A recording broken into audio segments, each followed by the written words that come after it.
This is Guardian Radio, your station for up-to-the-minute news and intelligent, interactive, and engaging conversations. 96.9 FM. The views and opinions of the hosts and guests are their own and do not necessarily reflect the views of the management and staff of Guardian Radio. La la la la. La la la la la la la la. La la la la. I represent Bahamian people. I from Nassau, Bahamas, big up Baytown, bro. Boy, I from Baytown, bro. Right between West and Augusta, where them two roads meet, they call it Wilkinson Street. Manners and respect was like a sign blank check. It seems the ones that come in after quick to disrespect. You see, this life in the ghetto never easy. So many hungry days break till it grieve me. Way I doing the best I can, trying to turn my dollar to 100 grand. I represent the ghetto people. I from Nassau, Bahamas, big up Baytown, bro. Boy, I from Baytown, bro. Don't take no back talk, no bribe or no joke. If you find fire, you definitely find smoke. Baytown, bro. Good night, Bahamas. And welcome to Guardian Radio 96.9 FM. I'm your host, Valentino, host of the talk show Inside the Inner City that premieres every Friday except holidays. Just like last week, I was off last week. So missed the show. It was not of my doing, but like I said, every holidays we are off. I want to say thanks to each and every one of you who listen to Inside the Inner City, and especially those who listen to the many different talk shows that premieres on Guardian Radio, whether Scenery and Aaron Green, Dwight Scrawn, Morning Blend, Howard Grant, Chihuahua Line. Just thank you for tuning to a station that uses its airwaves to make a difference. 323-6232, 325-4316, and 325-4259. You can call us. I have a lot of nicknames: Scroogey, Scrooge, Scroogey, Daddy, and it's just a privilege to be able to have an opportunity to speak to the nation on very important matters. We talk about solutions on the show. We also talk about politics. We talk about the church and its impact.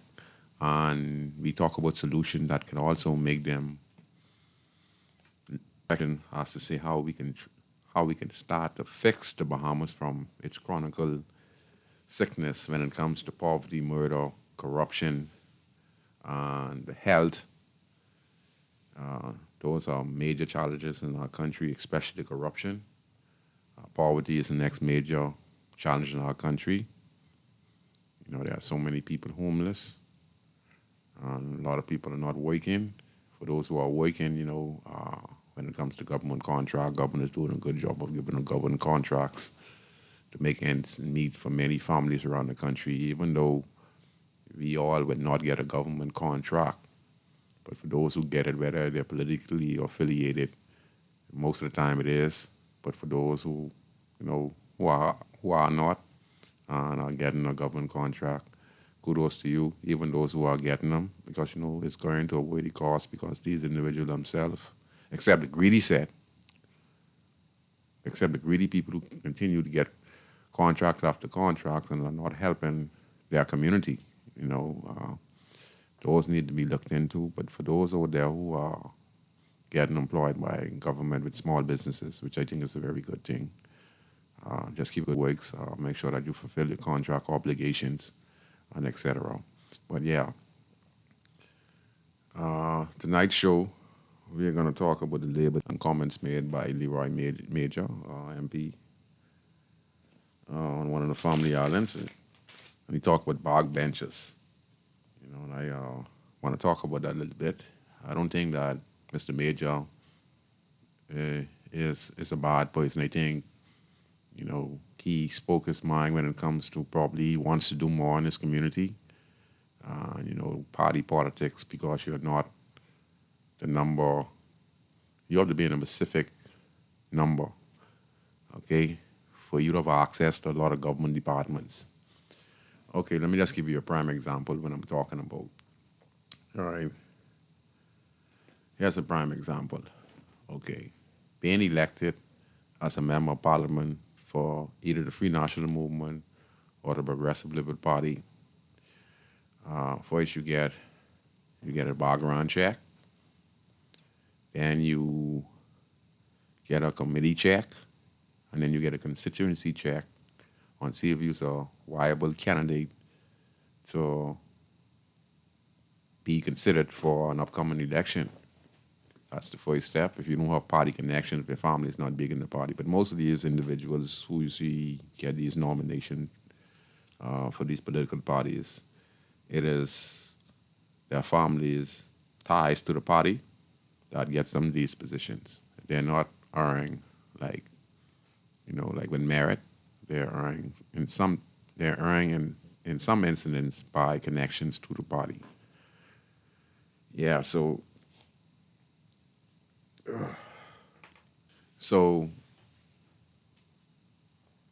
once you went through the process,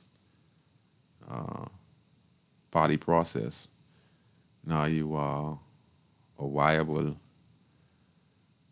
candidate.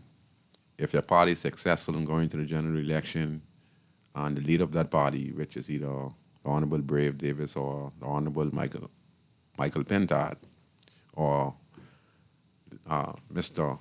Bishop Lincoln Bain, which he's a bishop, Lincoln Bain, if either one of these individuals was successful on becoming the next prime minister of the country, what happens is there's a number one man, there's a number two man, there's a number three man, there's number four man or woman, or number five man, number six man, number seven man, number eight man, number nine man. The most powerful set of people in the party is the first seven goes to nine, means cabinet ministers, who are appointed cabinet ministers. These are the very special individuals, okay?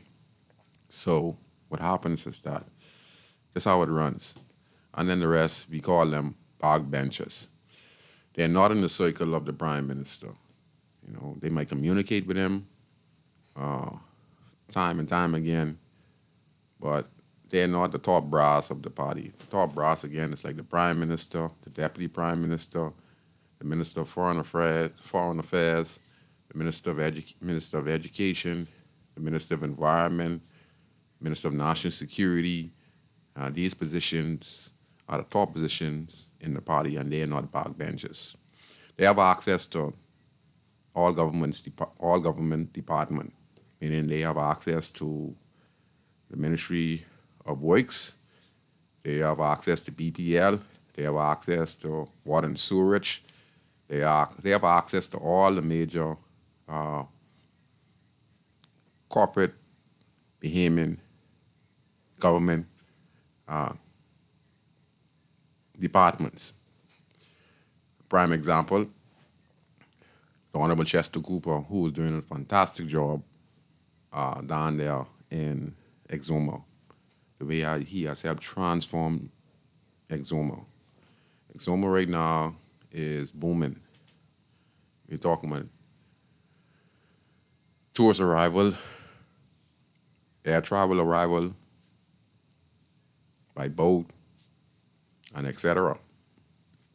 Okay? The development, hospital, hotels, Airbnbs, roads, and etc. Do you think if the Honorable Chester Cooper was a backbencher, would he be able to get all of that project of Exuma? Do you think a MP like Leroy Major or Mr. Wade Watson would be able to do these kind of projects in their community? Or do they have access the government departments. No, they do not. They have the bag, people. Okay? The backbenchers have the bag. The backbenchers have some of the most creative ideas on how they can help change their directory of their community and probably even the country. But they are backbenchers, and your idea would not fit those who might be intimidated by you. Okay? Because the backbenchers are basically people who are in charge of the inner city community, besides Ms. Glenna Hannah Martin, who I think is a terrific member of parliament. I have no fault in her. She does her work in Angliston, for many, many years. And, excuse me, let me get the water. And why I'm saying that, Travers Robertson, former member of parliament, the youngest, Travers Robertson, came in, wanted to do a lot of stuff in the community, but he was bound, by politics. The late, great Bernard Nordich, he was a cabinet minister, and he had a lot of power. And in this case, I think he could do more, but just that he just didn't want to do more, or he couldn't do more because he didn't have the right set of people to give him some ideas on how he could help transform the being at grandstand to our next level. Which, and he was a great MP, but like I said, he was a cabinet minister, and he could make a lot of things happen. And I personally talked to him on numerous occasions, and he told me that while he was living, he said to me by Salem Union Baptist Church to a program where he bought some bond equipment for the young kids who were part of Salem Union band. Because when he first got to be the minister again for being in grandstand, and we were doing some programs in the community. And he came and gave a speech, and he know me as individuals, I always asking him, man, so let's build up the area with the homes, and let's get some small business established, and, et cetera. And, I was always committed to that. And, he said some things to me, and he said this to me, even though he's a cabinet minister, he could do certain things. And I don't lie on people, I tell you exactly what they say. And he said to me,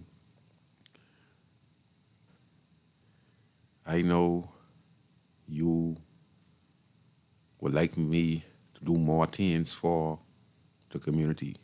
But he said he's bound. He's bound that he cannot use his personal money to help develop the community. And I just looked at him, I was going to say to him, so I'm not asking you for your personal money, I'm asking you the position you have as a minister. And we could get some legislation passed and host a parliament that can be passed, and that we could follow up on what is passed in the House of Assembly so that we can have a guideline on what our next step is going to be, whether it's going to be fixing the parks, whether it's going to be fixing the houses in the being and grandstand community, fixing the sidewalks, creating green spaces. We'd have a guideline. And, he said to me there's certain things he cannot do. And he said that what he can do is get equipments like for the barn and stuff, And then I also work with the late great Bradley Roberts. My mom basically lived on the side of Bradley Roberts. I mean, she lived with him, And he was our family as well. And he was a great MP as well. And he did a lot for the community. And then he stopped representing it after a few years. And then, we never continued that development. But Bradley Roberts was the next good MP. What I'd like to say, he got a lot of people their land that were in the community if you didn't have no papers. And if he could find owners and he help you pay for your property, Mr. Roberts, yeah. I heard a lot of stories about it. My grandma told me what he did for her, and many other people told me what he did for her, them in the community of being in grandstand. Yeah, so, like for instance, and this is no discredit or trying to cause any animosity on what I'm trying to describe to the general public. Like for an MP like Mr. Watson, okay? I remember we were having a basketball tournament.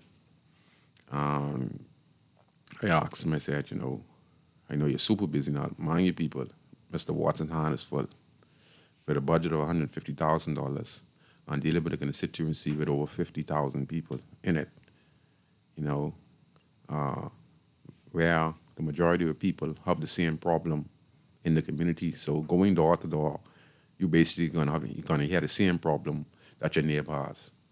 So it's very difficult, it's time consuming, and everyone has the same problem. Then you're dealing with a lot of people who don't have no patience, and they be ready to belittle you and turn on you, even if you mean them good, because of the frustration of the community and their lives. The lives are miserable. So even when you come with good intentions and you're not able to fulfill the obligation in a timely fashion, people get irate, they curse you, they say bad things about you. So it's very, very difficult, And I'm really sorry for MPs like Mr. Watson, and any MP who comes into being a grandstand because their party is leaving them out to die, okay?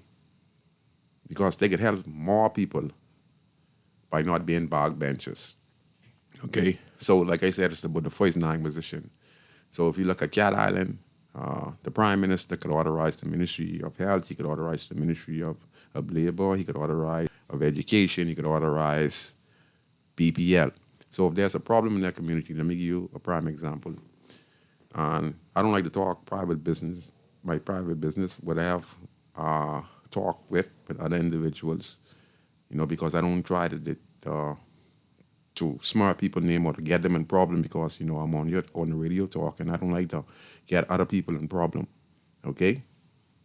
If someone tell me something, I don't like to discuss it unless it's something positive or it could be meaningful, but not something that is going to bring down somebody or get them in trouble from their party or from somebody going to hurt them. No, that's not me, okay? I just want to have a conversation where I could explain certain things with a conversation we had with somebody who I think is a great individual, but again, their hands are full and they could do 10 times better if they have the resources of the different government departments instead of just being a backbencher.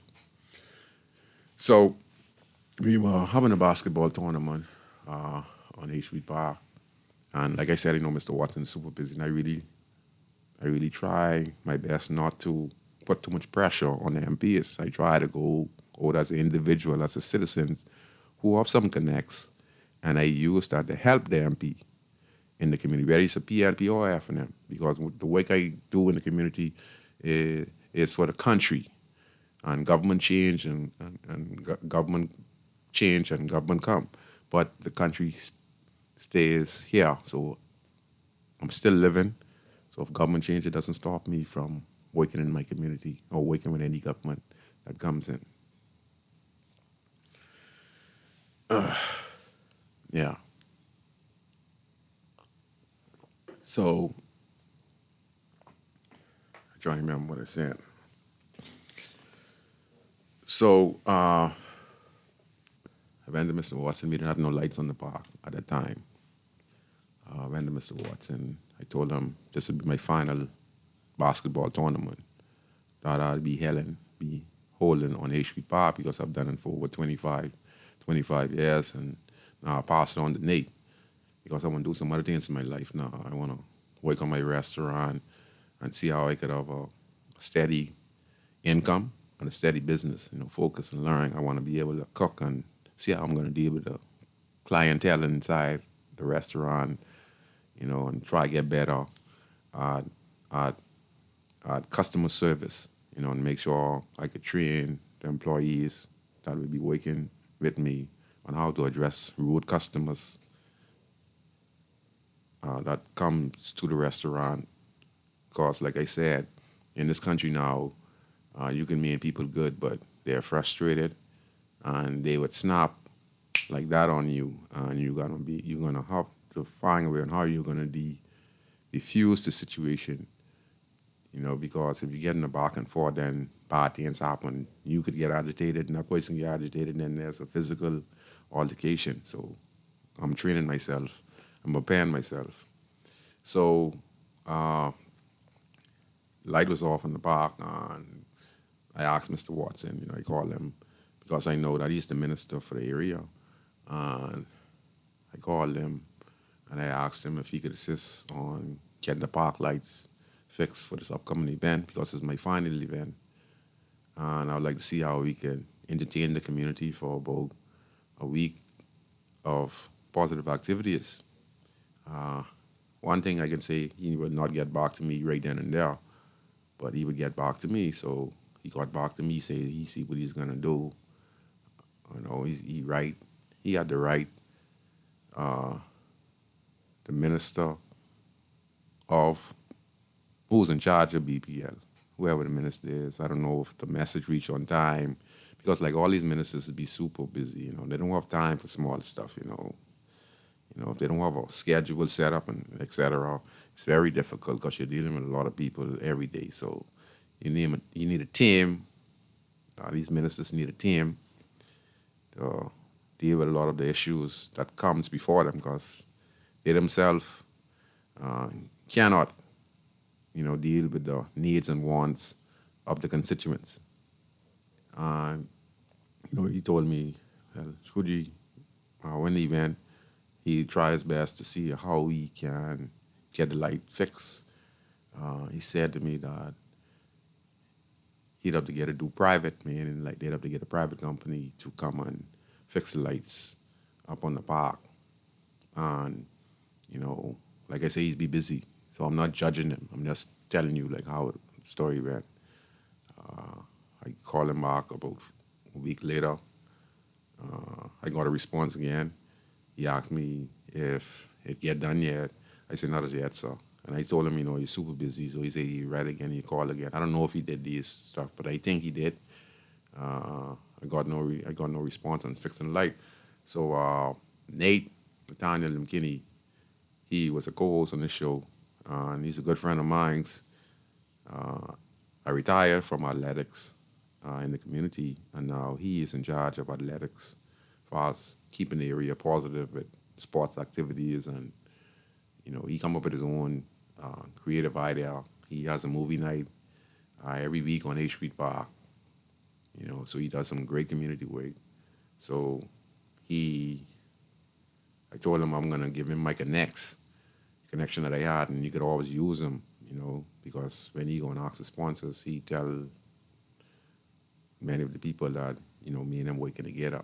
And I told him to use my name because a lot of people, they would like to assist. And he uses my name. And with his name and my name, we able to make some things happen, So we were able to talk to him, and he told me that he was going to go and talk to KK, Central Food Fair, which is situated on East Street.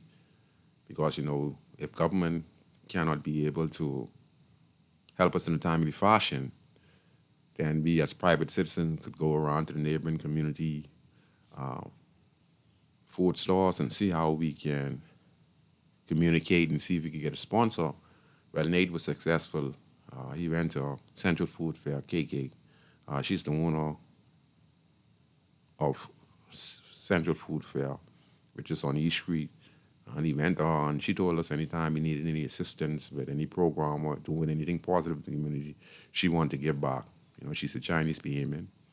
And Nate went to her, and he asked her, we don't have no light on the park.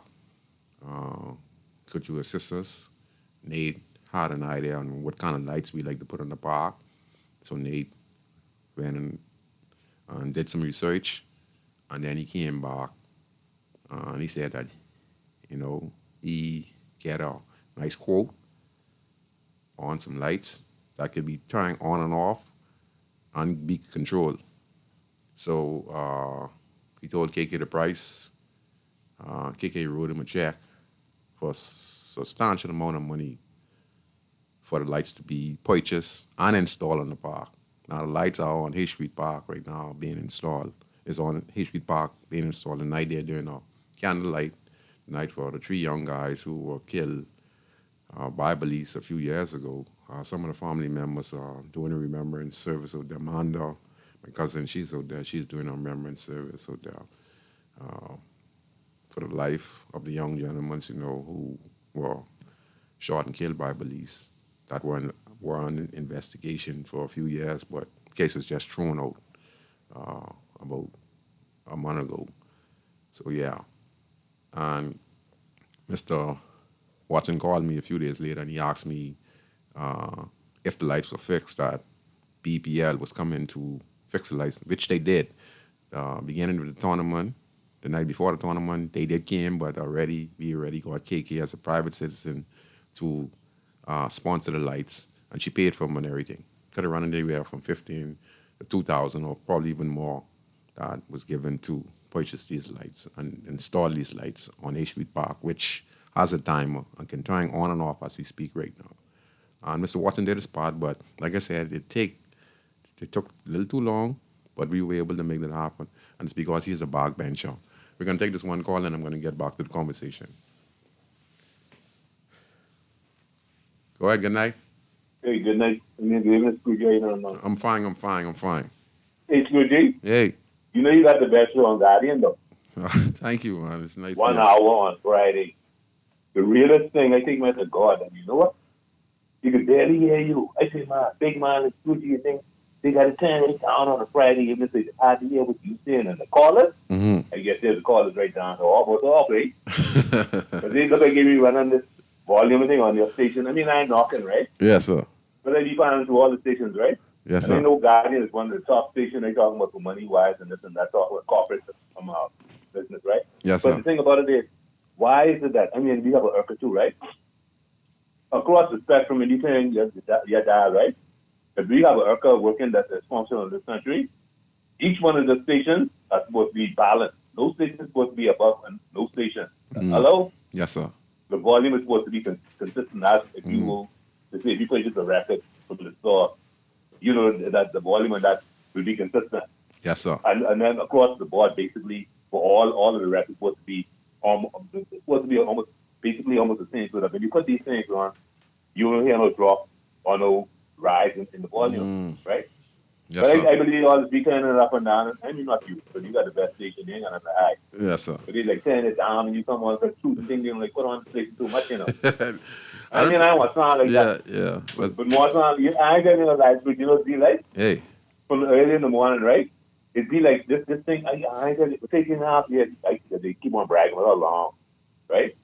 Taking half years of death. I mean, they talking about manipulating the public and hanging up the phone. You only got half a second, 30 seconds. What the hell? That comes from Scrooge?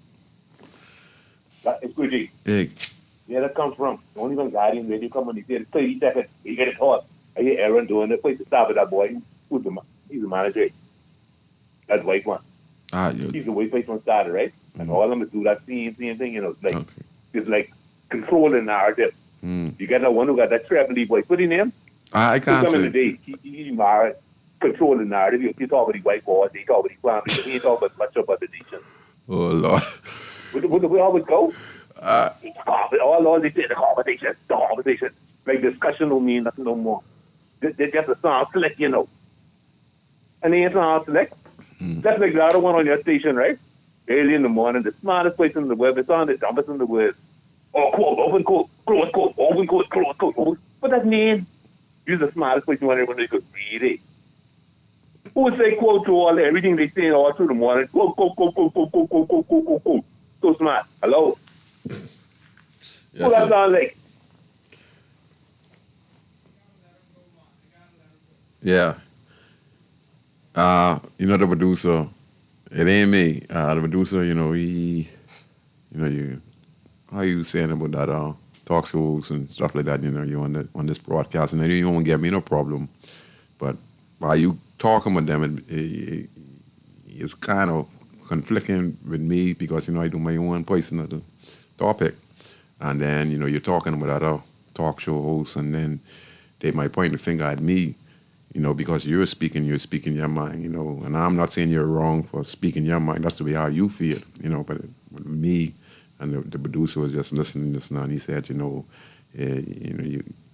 wouldn't like that to happen wherever you're talking about other hosts, and then you're talking about, and I'm a host on this show, and then, I have to see them We try to be professional as possible, but you have your freedom of speech, which I truly respect. But like I say, I don't want to put myself in a position to have no problem with what they're doing on their show, or what the White Scrawn is doing, or what that one is doing. And I understand what you're saying, that they have this thing with this 30 seconds, but it has nothing to do with me. I allow people to speak because I'm not like that. Whatever they are doing, I'm my own individual, and I allow people to call the show and speak their mind because I think it's the right thing to do, because they might have some things they want to say, like what you said just now.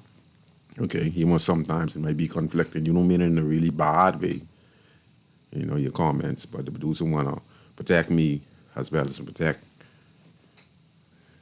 So, thanks for the call. Yeah. So again, park benches. Yeah. So they don't have access. A lot of those MPs like Leroy Major, he's a pastor. And first of all, I'd like to say to him, if he's a pastor, so I blame you, because pastors ain't supposed to be serving nobody but God. You're going to swear. Like I tell people, unknowingly, you're going to swear. You take an oath, you swear to serve the Queen, and then you swear again to serve Brave Davis. So there's a lot of swearing going on right there when you say you're a Christian. I don't know, I think all these things are affecting us. We might not know it, but you can't serve one and two masters, So certain people in certain positions in the country shouldn't be in politics. You know what I mean? Just like, it ain't for you, to serve no master, It just ain't. I don't think pastors at all should serve. Because Christ himself, he wasn't a Christian. You can't show me nowhere in the Bible where they show you Christ was a Christian or went into churches. So, Mr. Major, I listen to you. People talk highly about you. You're well respected. I guess that you're frustrated. You can't get some things done in your community in a timely fashion because you feel that you're being rejected. Of course, you're going to be rejected because you're not the number one man. You're not Chester Cooper. You're not the Honorable Brave Davis. You're not Fred Mitchell. You're not Glenn Martin. You're not what's his name is now. You're doing a fantastic job. Those positions are held for the highest members of the Progressive Party, and you're going to have to wake your way up. And if you're not going to wake your way up, then when you speak over the time, people think that it's disrespectful or you're being disrespectful. You only speak in your mind. So much pressure that you came back and said that, the newspaper misinterpreted and took your words out of proportion. We heard the same story a few weeks ago concerning some forensic officer who, himself talked about the shell casing that were found on the scene of the triple murder that was under investigation by the coroner's court. I know the investigator was questioned under oath, and he stated that, there were 2 or 3 shell casings that were not prohibited by the Royal Bahamas Police Force, meaning not allowed. And, that sent the country in uproar. And then, very few days again, he came back and, he said that he retracted his statement and that there were no 223 shell casings on the scene, but they were police-issued shell casings on the scene. So when you're doing things like that, you're telling the truth, but then under pressure from your organization or party members or the members of the Royal Bahamas Police Force, you retracted it. But there's none you can retract because it's the truth. It's the truth. And to us, first time, and you retract it and say you take it back the second time, you're lying to us. And we all know that, okay? We all know that. But you're a good guy. You do a lot of good community activities in your community. You're not looking for power. What you're looking for is you look and see that there's many residents that reside in your community and you want to do more, but you just don't have the capability because, you're way down the line, and, you feel that you shut that door because you got to understand where the money is, Chester Cooper, who I tell you again is a great MP, but he has a lot of power. He can call the Ministry of Public Works, they'd be there tomorrow. If Wade Watson called the Ministry of Public Works, he wouldn't get an answer. He wouldn't get a response. It would take a couple, probably weeks. All those backbenchers, some of them have creative ideas, and they go and fulfill those creative ideas by going and getting private partnership. It's the only way they're going to make some things happen in their community. If you look at Jumbo Campbell down in Centerville, he's doing the same thing, and he's a junior minister as well, And, he made a comment concerning the same matter about the next member of parliament who was a part of his party, I think it's Jumbo Campbell. I could be wrong. But Jumbo Campbell's doing an excellent job in Centerville as well. He's building a community center, doing some other positive stuff, cleanup program in his community, Mike could do more, but like I say, he doesn't want to speak out of line because you could be victimized.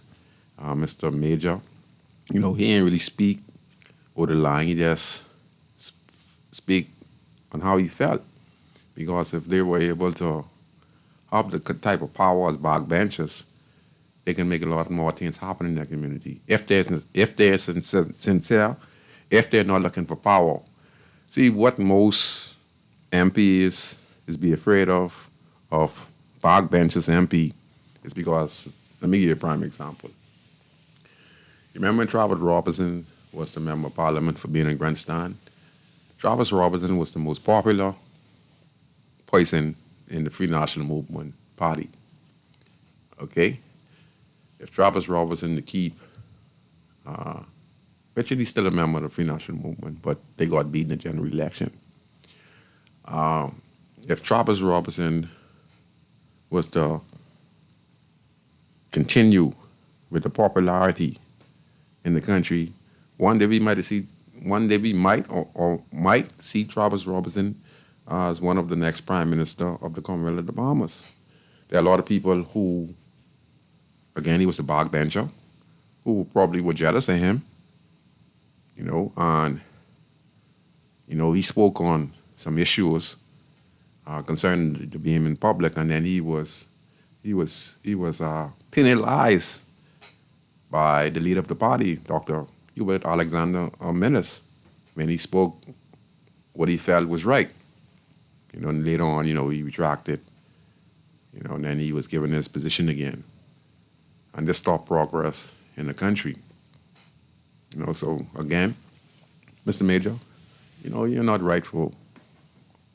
You're not wrong for what you said, but you were victimized by many of your party members. They are not understanding where you're coming from. You're not attacking the party. Man, just give us some strength so we could do some things. Let's have some power to fix some houses in the community. Let me have a budget where I could do some things for the residents in my community. Let me help out with small businesses. I have 100 young guys. Want to give them young guys, young girls, middle-aged persons. See how we could have them set up their small business, help build their small business and stuff like that, so we could find and create employment. There are some houses around the corner that needs to be fixed. Let me get 10, 20 young guys to help repair them. I need a team of persons to walk around and canvass the area, all abandoned houses, all overgrown yards. We need to put down rat traps where there are a lot of rats in hives. So we need to identify those, and you can have these people on the ground going corner to corner, employing those at-risk individuals in the community to make themselves useful. And you need a budget for that. These are the kind of creative ideas that we need, because if the general public were to see that an MP, has individuals going in their backyard, getting information, These cars can be moved in a timely fashion, or all abandoned house that can be pushed down in a timely fashion, or there's a rat problem in the back of an individual yard that needs to be exterminated. We have a team going through there. And that's what Mr. Major is talking about. He wants to be impactful. So for the members of the Progressive Party, he is not like Petty, the one who was in the newspaper a few days ago. This ridiculous guy. Where he is now. I think I just see him on the newspaper, yeah. Let me give him peace of my mind again. I don't think he's a bad person either, but yeah. He got beside himself. I think when he's acting as Deputy Speaker of the House of Assembly, Mr. Petty, he got beside himself, and we got to be very careful of individuals like that, because these same individuals are the ones, if they get power, they finish me and you off. And we got to be very careful who we elect as leaders of this country, because a lot of them are petty-minded, and they have no consideration for the less fortunate. They think of us as peasants in this country. So we got to be very careful. People who become members of parliament, and all of a sudden they believe there's God gifts to the green earth. And they're in crap, because they don't have no integrity. They have no insight to what's really going on, and they have the power to help, but they would turn their back and rather go and mix and mingle with the wrong set of individuals that ain't have no interest to help develop the community. And if they get power, they finish me and you off. Yeah. So again, Mr. Major, that's how it is. Travis Robertson was a backbencher too. I went to him a few times, and he told me, about the budget and how many people have problems. I just laugh at him. I told him, a guy like you, you need like $1 million. I think that persons like Mr. Major, who are backbenchers, Mr. Wade Watson, even the opposition leader, Michael Pentat, all of them, I think that with a $1 million, they need at least a $1 million salary, and they have to show the direct effect of the $1 million. $150,000 cannot help us in this inner city community. I think by the $1 million sniping and the direct accountability means that in this 1 year, the MP has to show how many houses he fixed, how many people he helped develop their small businesses. Is the small businesses that was established, is it still functional? Is the business owners saving, and are they contributing back to society? And these are the kind of things that we want to happen in our country. I'm going to take this one call, and then I'm going back to the topic. Go ahead, caller. You're on Inside Inner City. Hey, Scrooge. A pleasant good evening to you, buddy. How you doing? I'm fine. Good evening to you as well. Listen, I want to first of all wish you a happy Father's Day for your father, and hope you have an enjoyable day. Thank you very much. And if you have children as well, I would like to say the same thing to you and many other fathers out there as well. Go ahead, sir. Scrooge. Yes, sir.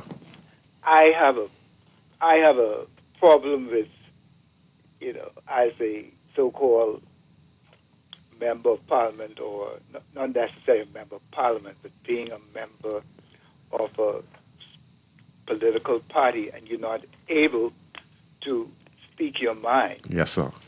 I don't think I should speak, like I was telling, I think Adam is lying, or somebody else, like when they say that the whip is on, and you have to vote in a particular way, right? But first of all, before I go on, I just want to kind of Scrooge for the way that you handle that. I mean, that situation with that caller, and I applaud you for, how you have really matured over the years of hosting this thing. And don't allow anybody to come and call in about other talk shows. If they have a problem with those talk shows, call them. Yes, sir. Okay? Don't carry other people's baggage, okay? Tell Yes, them, sir. listen here. They come on certain time, you call them. Yes, sir. But back to what I was saying. What I like about what the COI is saying that, it's a coalition of independents. Mm-hmm. You don't lose your independence. You don't lose your ability to criticize the government or to say what you need to say. If the government is going wrong, you must just go along with them just because you are, part of the parliament. The chairman of the Free National Movement, Mr. Carl Bethel, when Travis them were voting for the VAT, right? Yes, sir. He said that, well, your vote is mortgaged to the F&F, so you could only vote one way. And I really have a problem with that, because if I don't believe in the integrity of a thing, I don't think that I should be forced, and I will not be forced. I will stay away or whatever from the house that day or whatever. But I'm not going to vote for a particular thing just because the party say you have to, that the whip is on and you have to vote this way, or if not, you will lose your position or your, whatever appointment that you had because of the so-called Westminster system. Yes, sir. They use that, they bastardize that for their own thing. They use it when they feel like, and we need to change the system. Yes, sir. We need people to speak up. Yes. Okay? Speak up, but even, and I applaud Antoine sometimes, because even though he say I'm a PLP and him and Corporal, if they see something that they don't agree with, they will tell the emperor that he's naked. Yes, sir. Yes, Let sir. Yes, the sir. emperor know, don't be like all the people say, "Oh, King, you look so good," and and I had to take a little chance to say, "Mommy, the king ain't got on no clothes." Yes, sir. I understand. Yes. But we need people with backbone. Yes. We need people with integrity. Yes. To stand up for what's right, what's right, irregardless of what the consequences. If I was my good friend Leroy, I don't care what they do to me. If I believe in something, I can say it. And he's a good man. And whatever it is, whatever consequences I have to suffer, I will have to suffer. But if I believe something, my brother, I believe what I believe. Because like they say, a man convinced against his will is of the same opinion still. Yeah. Thanks, buddy. Enjoy the rest of your weekend, Thank you very much, sir. And again, thank you for the well wishes of Father's Day and all the fathers out there. I hope you all have a wonderful weekend and enjoy Father's Day on Sunday. Thank you very much for calling, sir. Thank you. Yes, you got to stand up for what's right in the country. Mr. Major wasn't wrong, and he wasn't attacking the party. It goes to show you when you're doing right and you want to do even more, and your party's in power and you feel that they can do more. But dragging the foot, Not saying that they're not going to win the next election. This isn't about to do with the election. It's the process of us trying to get down to 100 murders per year. That is endangering and having a health crisis and giving so much people depression, anger, hatred, retaliation, along with the poverty. Now we're seeing where the minister for what's it now? The minister for Lord. Social service. I think it's Miles Laroda. Correct. If I'm correct. Because you read a lot and you try to memorize the names and stuff like that. And he stated that there's an increase of mothers prostituting their daughters. We imagine how low that is. And this is what he's saying is being reported. So how many teenage pregnancy is going to come out of this? How many single parents are going to come with this? And then you're going to see these same kids that come from these kids that they're talking about right now, they'll be the next set of criminals in the near future. So we're never going to get ahead of this problem because the problem is right there. The statistics is right there. They're saying that the young girls, the mothers them are prostituting their young girls so that the young girls could go there, sell their body, and they get the money, and they help pay the bills in the house. This is the life. So the little girls them now are the bread bringers for the family. And the mom's gonna use their body. What kind of moms do you think they have? Do you think they are really mummies? Do you think they are real mothers? They are people who are tormented, right? And if they could prostitute their daughters, that means they were prostitutes themselves. And they're going to bring children born into sin in the world, and it's going to get worse for them.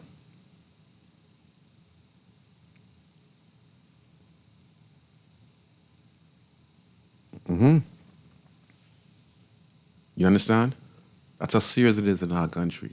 That's why when Leroy Major's speaking, that's when Travis Robertson was speaking, if we don't see the future that is coming for us, it's like this. I lost many cousins to violent crimes. I lost my brother, my sisters, my sister. I've lost close to over 18, 19 cousins around this country. And probably even more who I know. Friends in the hundreds, okay? The neighborhood I live in, it's the only one who was involved in the gang, still living besides a senior, still living. With one or two, still living. Or the hundreds that used to live in that community and all got killed from gunshot. And the majority of them come from an at-risk family, meaning they come from a single parent home. So these are things that we have to take into consideration when Mr. Leroy Major is speaking.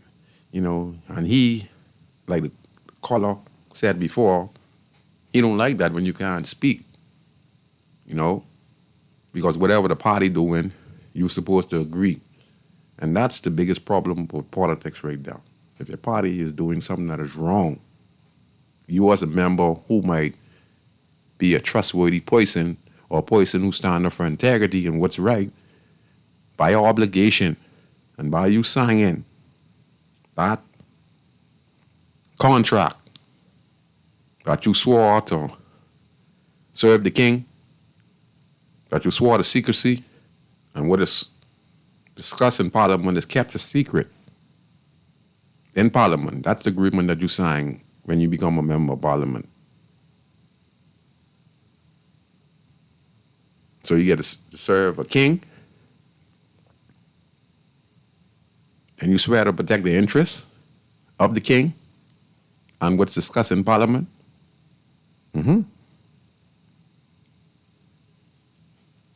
And that's how serious it is in our country. We need to find a way on how we can change the way we think,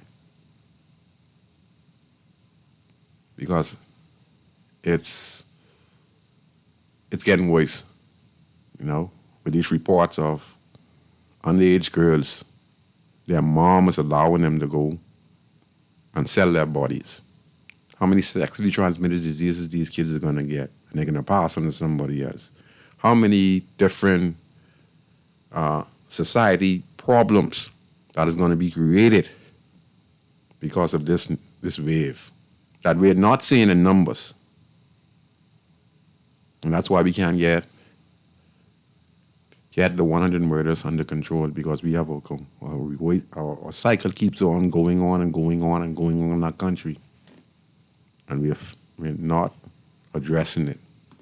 Because when people like Mr. Major speak, so his party members believe that, he is the enemy, which he's not. Good man, just wants to do more for his community, but spoke of the thing. Now it's getting victimized. Fred Mitchell can make things happen with a snap of his finger. Okay? Because Fred Mitchell is like the number 3 man. The number 1 man is the Prime Minister. The number 2 man is Deputy Prime Minister Chester Cooper. The number 3 man in that party is the Honorable Fred Mitchell. So you wonder why they can't do nothing with Fred Mitchell. Fred Mitchell is probably the oldest serving member of Parliament or active member in that PLP party right now. And there's nothing no one can do in that party to Fred Mitchell besides us as BMN people. We're the only individuals who could do something with Fred Mitchell. He has a lot of power. And that's how it goes.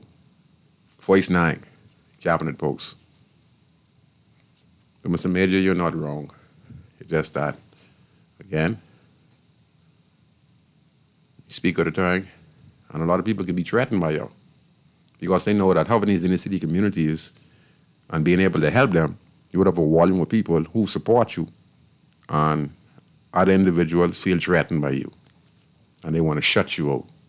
You know, we had the incidents with Brennan McCartney, him and Hubert Ingram.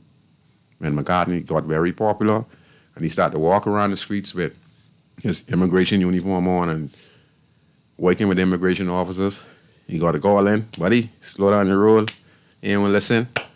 That was it for him. No, political arrest, mash up. Ingram say, if you think you're going to be the next prime minister, you get something good coming for you. Before you become the next prime minister of the Commonwealth of the Bahamas, I give this Bahamas, meaning the government, to my boy Perry Gladstone Christie. And that's exactly what happened. If they don't like you, buddy, and if God ain't with you, they go work together to get you. And that was evident. Can't dispute that. I'm going to talk about one or two other things. I'll really play the clip. This is a clip. God would have us build 1,000 homes. I want to build more than 1,000. But realistically, we are trying to build a few hundred homes across the length and breadth of New Providence, not just in New Providence, but also in the Family Islands. So the government gives up to $40,000 in tax breaks for persons wanting to construct their own home in terms of building materials. And I'm talking about from shingles, plywood, plumbing, electrical, all of these different fixtures, you get exemptions and tax breaks. In addition to that, as the Minister of Housing, I have a complete exemption on building materials, and that is why we're able to bring the cost of construction down, as well as we partner with a number of private individuals and corporate Bahamas to ensure that we're able to build homes, develop subdivisions, and we're about to build several new subdivisions in New Providence. Yeah, I want to just talk on that for a minute. For all of the backbenchers MP, make a presentation to the Minister Keith Bell for recommendations on some home repair in your community, or there might be some abandoned lots that are available in the community, so that you can have a home. Most of these MPs, they live in they represent these communities, but they don't canvass the area. They don't have no team working for them to identify all of the hosts that are in the community. For instance, let me just give you a prime example. If you're the MP for, I think, Southern Shores, where the Honorable Minister of National Security, the Honorable Vivian Monroe, his constituency, well, there are so many abandoned houses in the Camp Road area. And I listened to the Minister of Environment, Honorable Vaughn Miller. He made a speech year before last, and I've always said this, that if government were to go and canvass the area and then see abandoned lots and houses, and if the owner has done nothing with the house in the last 20 or 30 or 40 years, and they're just sitting there, and the community residents are just dumping garbage or parking old cars there, and there's a lot of rat and roaches and it's a scornful life for the community, why not make an offer to purchase it from that family and turn it into something useful like a rent-a-home house for at-risk family, mother or father, or homeless person that needs a home and who might not qualify to be able to purchase the home, but they are behemoths, but we might have other alternative on how we can afford it, make it affordable for them, like rent a home. Because there are many houses in these inner city communities that can be transformed into low-cost homes.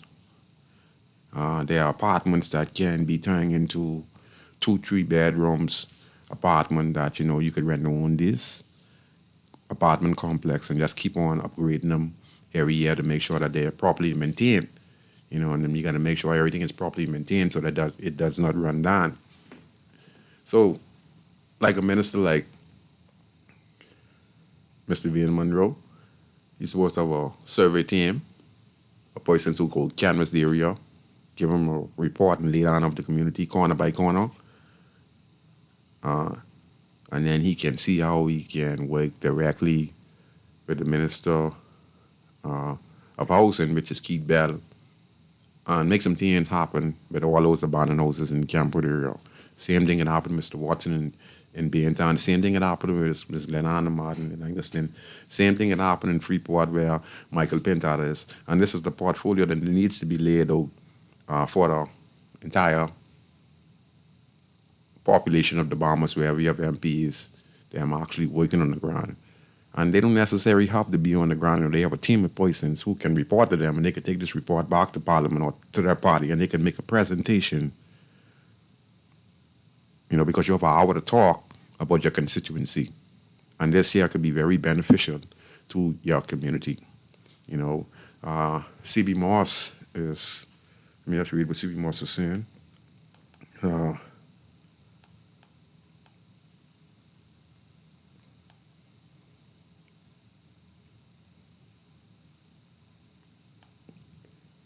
C.B. Moss was,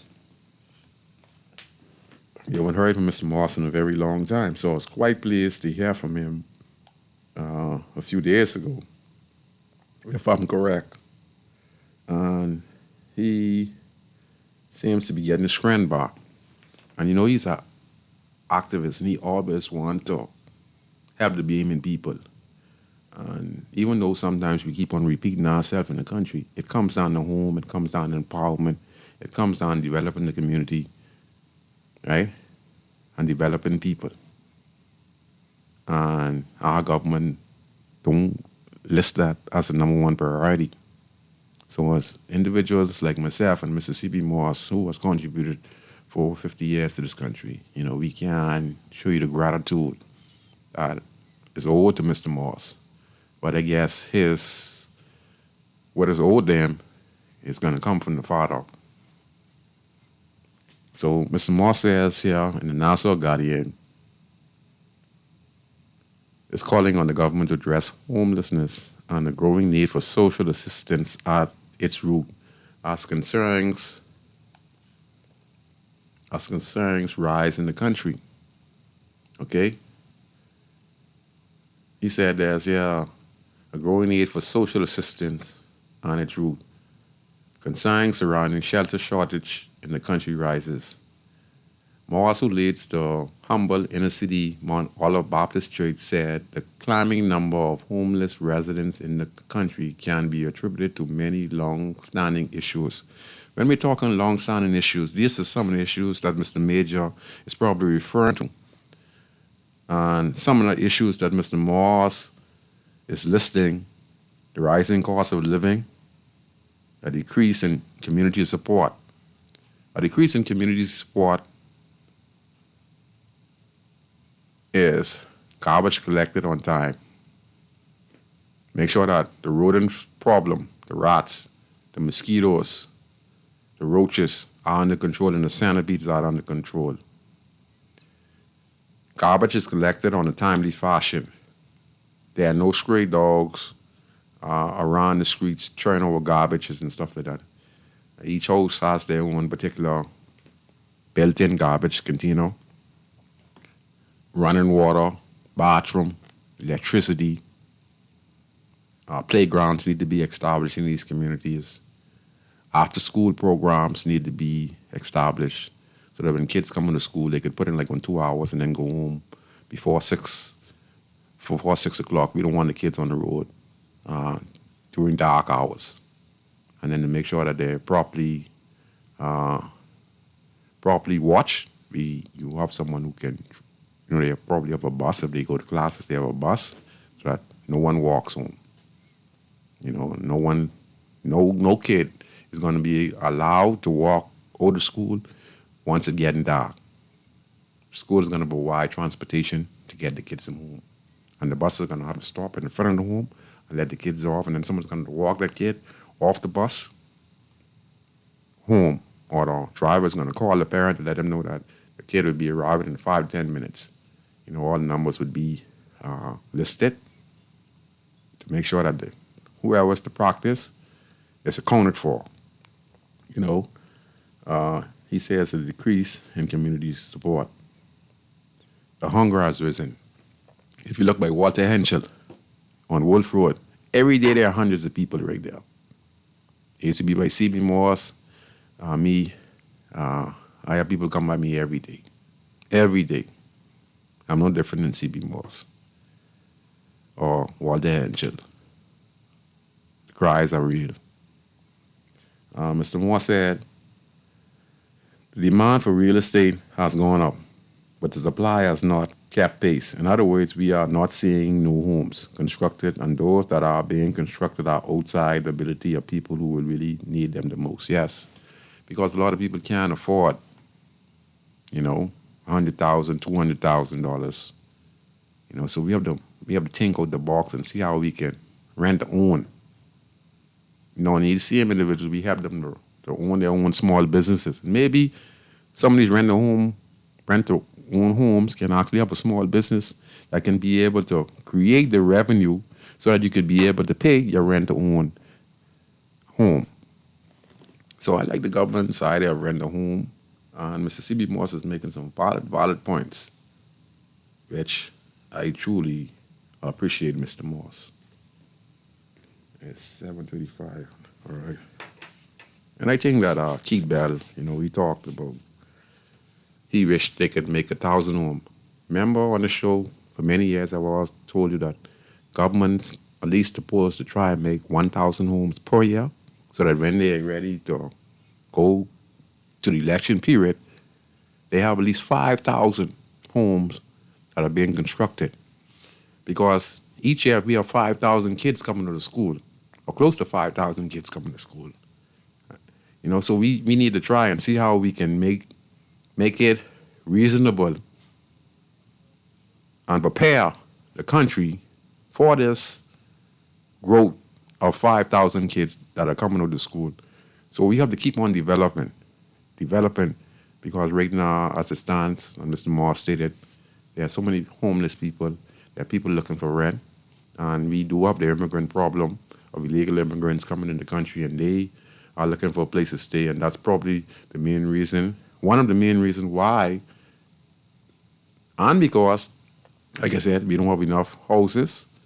I think, again, we need about 1,000 houses per year for any government that comes in to accommodate the growing population. And we need to relocate, at least in this country, honestly speaking, I think if we could get 150,000 or 100,000 people to leave this country and go rent a home or Exuma, Develop Andres or Calvin or Lutra, and we could get at least a spread of people living in this small national province, this 21/7, and go and repopulate those family islands, I think that we'd see a decrease in so many things happening in our country. And we'd see so much development of the old islands with the infrastructure of hospitals, new roads, small businesses, like what they're doing in Exuma, like what Chester Cooper is doing in Exuma. And Chester Cooper only could do this and have access is because he's the number 2 man in the Progressive Liberal Party. And he can make things happen with a snap of his fingers. But those junior, those backbenchers MPs, they can't do nothing. Ain't nothing happening for them. Yeah, so, like I said again,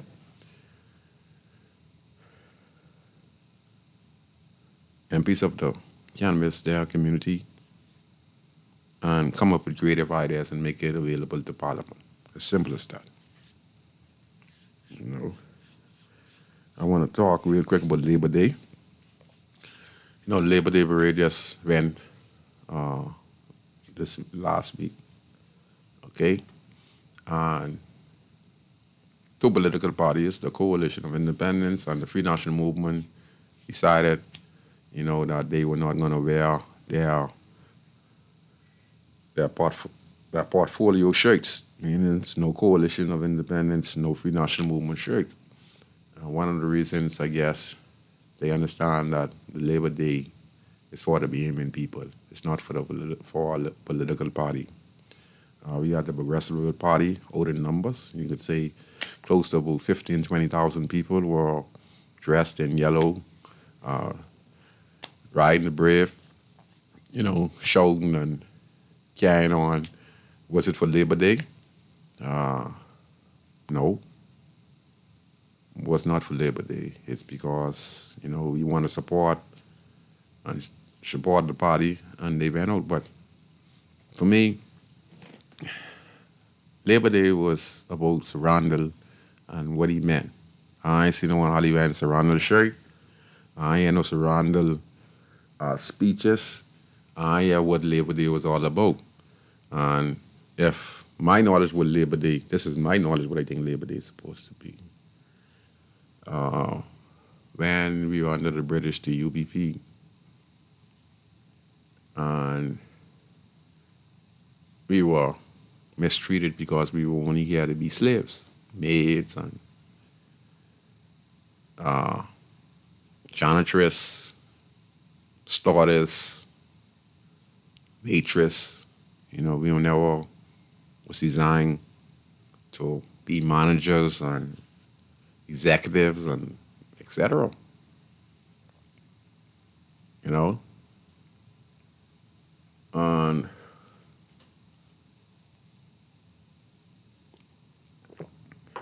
we had issues and we wanted more. You know, there was not equal rights and justice because if people understand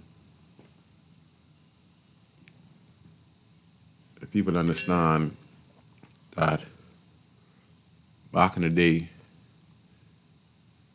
racism existed hard in the country.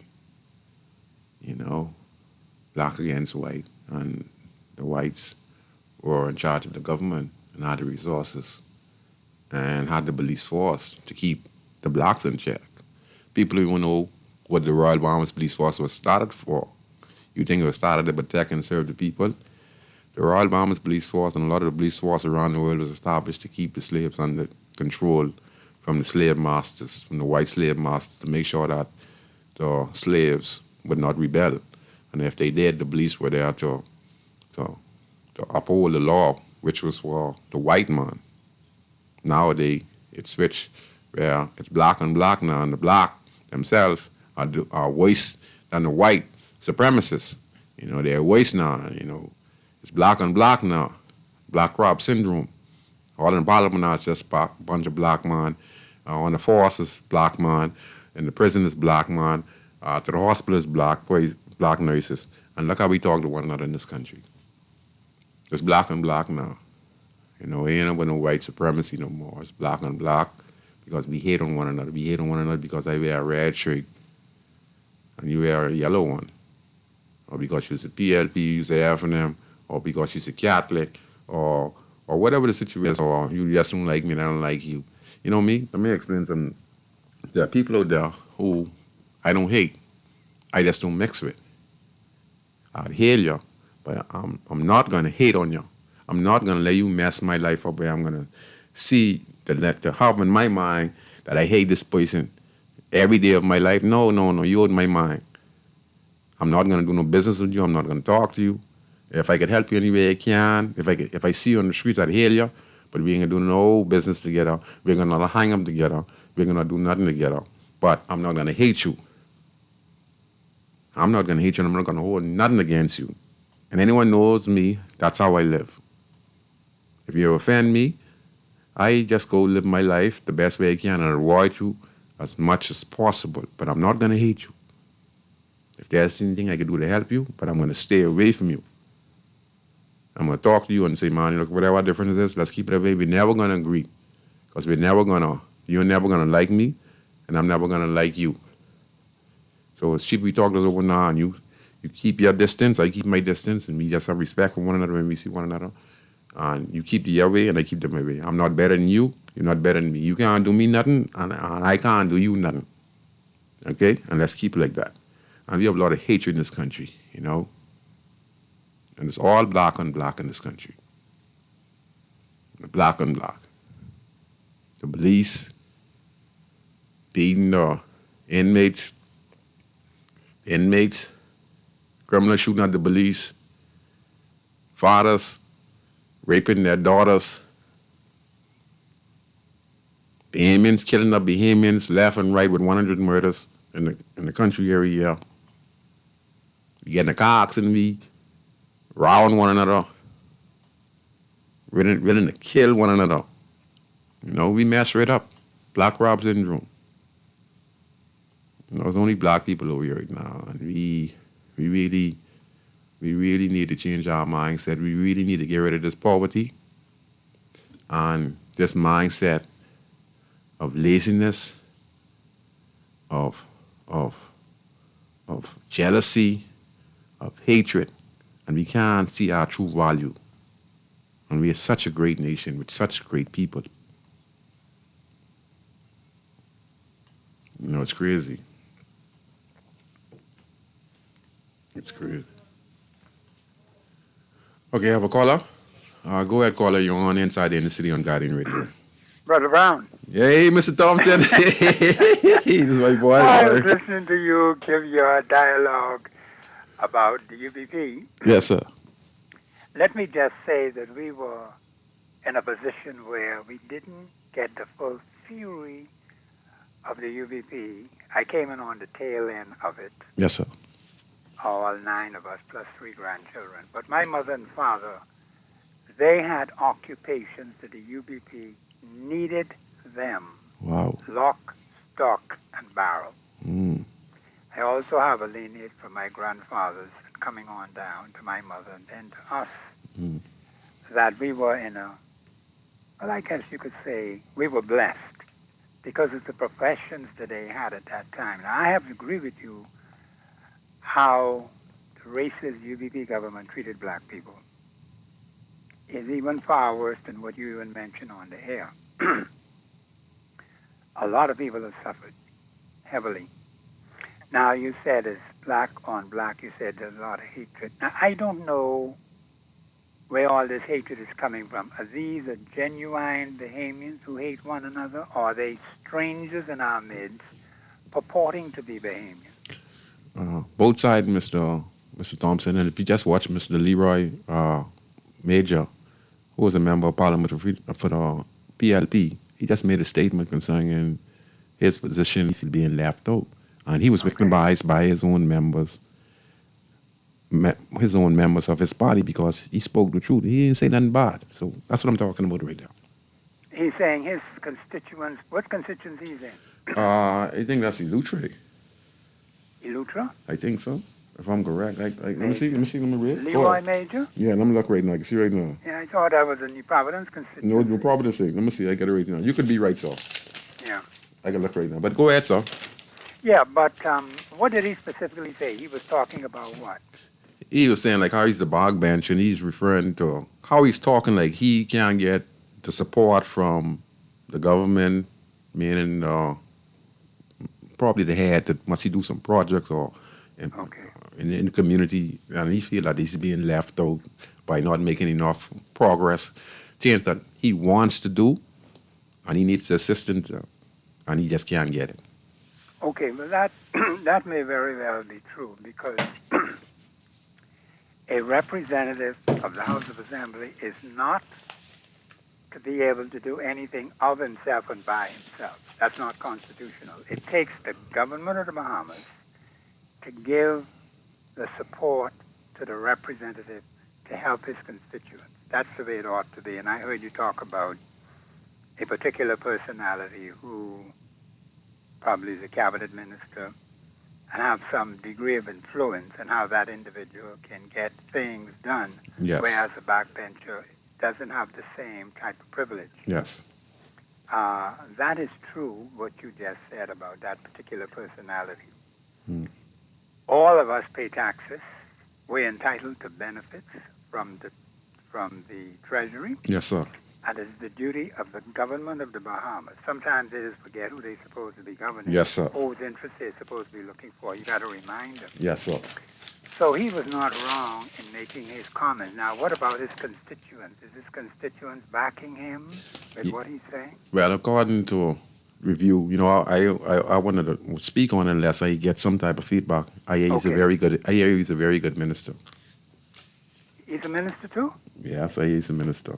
What minister? I mean, he in the church, but I mean, excuse me, I mean a minister in the church, but I hear he's a good representative. Oh, you mean the church up Yeah, there in Camp Road? yes, he's a good representative. Okay, yeah. Now, He's a good now representative. you took over memory, Excuse yeah. me, my bad. Hey, he just preached good. Yes, and they said he's a good, yes. Yeah, okay. No, that is the problem. It's, where representatives have to stand firm, and their members, their constituents have to stand to back them.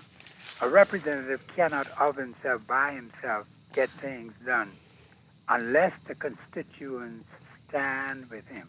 He's fighting on their behalf. And no matter what a particular political party may say, or members of that political party, his duty as a parliamentarian, not a party supporter, Yes.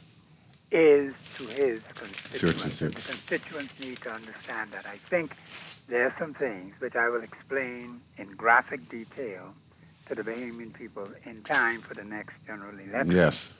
Yes, sir. Because we got to do better than what we're doing now. Everything is just going downhill. Yes, sir.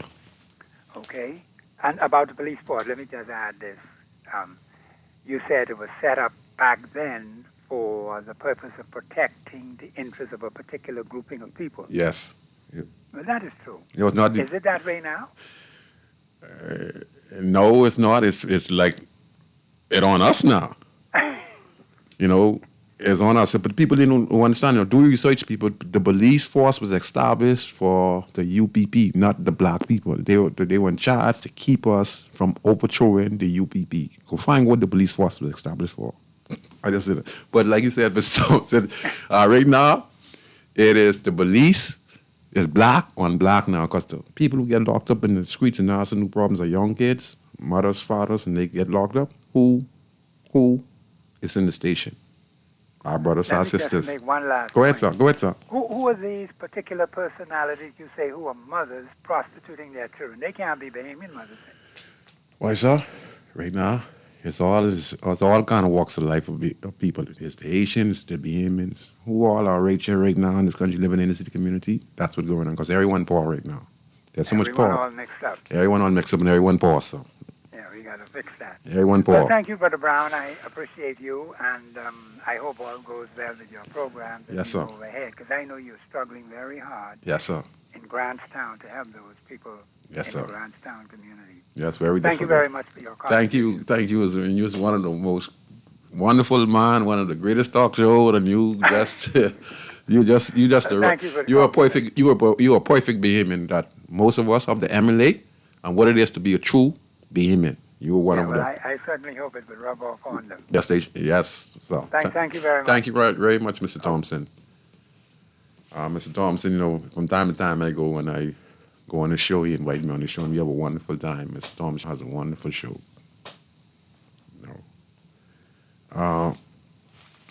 Last but not least, we want to talk real about. I'm going to say this about Labor Day. I'm going to take this last quote. This is what Labor Day is to me. Labor Day, we should not celebrate Labor Day unless the minimum wage it come from, 100 to 120 to 150. Then it came to what, 260 now. Every year, we have to see if we can increase the minimum wage at least $100 every year. So Labor Day to me, forget about the colors.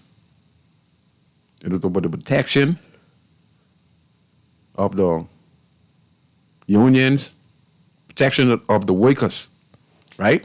It's also about fair play. That means increase. ELP, Free National Movement, and the Coalition of Independents and the unions are going out there and they're representing their particular party of interest or union of interest. Let's say this. Every day that Labor Day comes up, let's celebrate it with an increase of $100 per year until we can get minimum wage in the next 15 or 10 years to $1,000 should be the Bahamas minimum wage. 1,000 should be the Bahamas minimum wage in this country. Anywhere from $750 to $800, we can live with that. So every Labor Day, let's have a speech on how we can increase $100 on the minimum wage. So if it's $260 now, so next year Labor Day, it's supposed to be like $360. Then next year, see if we get it to $450 or $500. And then the next year after that, so every time we talk about Labor Day, that's what it's supposed to represent, because it represents the laborers. It's supposed to represent where we respect the unions, and the unions themselves supposed to be able to speak for their union representatives to make sure that the government is be able to pay the union that they represent and their staff the right amount of pension and the right amount of payment. You know, because the union president represents the people, and the people always want better work environment, better pay, better insurance, and that's what we need to provide. So when we celebrating Labor Day, let's celebrate an increase in the minimum wage until we can see the minimum wage to at least $750 to $800 to $1,000 per year. That's it for me when I talk about Labor Day. We're going to take this next call. Go ahead, caller. Yeah, what's poppin', Scrooge? Yes, what you say, 52? Yeah, great show, man. I like how the professor called and everybody chimed in. But I wanted to say what you actually mentioning now is a form of inclusivity, right? Mm. And so I think in places like California, where someone saying $15 an hour is the minimum wage, right? But it's I think they just surrounded who never had a scandal, right? By not mentioning his name and bigging him up the way we should, That's right. Like I told Howard, when I read the book and some of the real little intricate stories, and my eyes started to run water. Like I said, wow, this black man had love for black people from way back then. You know what I mean? Yes. About them. Like when you really read these stories, it's like, but maybe I don't know if it's a lack of memory really or whatever. Like, but it's almost like the civil rights struggle. Like the struggle. What you're showing me now and listening to you is the struggle still continues. We still have a lot of work to be done. Yes. So we just can't satisfy with just sitting back and so something you was talking about 15 minutes ago, but I was in and out. I kind of, I won't wake up in September where I'd be so busy with school and all the children. You know what I mean? Yeah. I ready to wake up in September to ask you. But what I'm saying is, when me and you ride through the inner city, and I've noticed, I don't know when last you passed through Davis Street and Oaksfield area and Stapleton Gardens and some of the areas that used to be plush. They still plush, but some of the homes are so decrepit, and the people don't have the money to afford to fix them up, right? And so I heard you were saying something that the minister was giving out some concessions and incentives to revitalize these areas, right? But I was wondering how sincere they are because, like, let's say within the city, right? We know that some of the people don't have the papers for the house, etc. Yes. We know that that's their Grammy house, and they could use the passport to get rid of some of this bureaucracy. And let's say you want to refurbish the house part-free, right? Yes. It's too late, but, me and brother, we done start, we just about basically almost finished, you know what I mean? So it really can't help me because you don't get all the roofing material, the roof done on, everything done on. You're just doing what you got to do without these, see what I'm saying? But people who have houses that are much bigger that you can see, and excuse me, I mean, I'd be surprised at some of the houses that I see, the gates rust up. Run down, and people can't afford. So this is indicative to me, right, of what's going on. And I mean, and then a minute somebody said, well, there were certain parameters. If could bring in the stuff duty free. But why so much red tape and bureaucracy? You know why? Because you have so much crooks and so much corruption. Yes. They believe everybody corrupt. There's somebody, but there's a way to get around it. The number. Have someone present a passport. This is their family member. This is document. Something needs to be done because it even ain't worth it. I mean, we be doing it out in the pocket any which way. But I'll just say that even as you ride through the city, you can see what's going on. But one of the 17 sustainable development goals, right? You listen to the big joke, right, Scrooge? Yes, sir. It's to get rid of poverty. One would have to be an imbecile, right, to believe that they won't get rid of the poverty. When you look at the geopolitical theatrics and what's going on in the world, they really trying to induce poverty, Scrooge. Yes. Don't mind them. It's a counteraction versus the narrative. Yep. They ain't trying to get rid of no poverty. The sustainable development goals, and they have so much. It's so much. And they really want you to believe they could achieve these things, but the globalists will have their way, right? It's almost like when we look back at my age, when I look back at history, right, on technology, and for years I was telling people on the radio, technology is designed to control humanity, and AI is one of the perfect tools because remember now, God is all-powerful, all-knowing. This is what man want to do and be. But most of us are very ignorant. They don't want to hear from a dummy like me because they're so busy with their degrees and different things. They can't see they know where the world is headed, but for some reason they're embracing it like a bunch of fools. What I'm saying is, AI is the mark of the beast. Yes, and they mightn't believe it. Yeah, of course. But they want all power. Now they have autonomous robots. How long I talking about autonomous robots? Yeah. So then they can say, oh, the robot lose control. But who controlling, who's feeding the algorithms, who's making the robot autonomous, 50. who's giving the robot autonomous rights? So you got to understand. Yeah. The journey towards this started from the radio, then to the TV, and then to the cell phone.